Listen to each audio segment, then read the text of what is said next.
আসসালামু আলাইকুম। আশা করি সবাই ভালো আছেন। আমরা এই দুনিয়াতে আসছি পরকালের জন্য, কিছু অর্জন করার জন্য।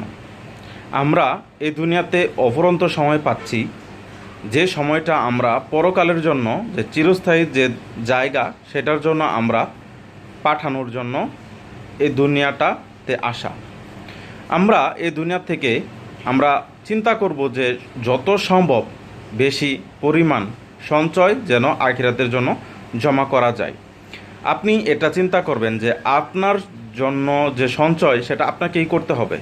আপনার মৃত্যুর পর এটা আমলনামা বন্ধ হয়ে যাবে, এবং কে করে দিল বা পরে কে কতটুকু আপনি মানে পরজগতে বসে আপনি কতটুকু পাবেন, অর্থাৎ কবরের মৃত্যুর পর আপনাকে কে কতটুকু দিল বা না দিল, সেটা মুখ্য বিষয় না।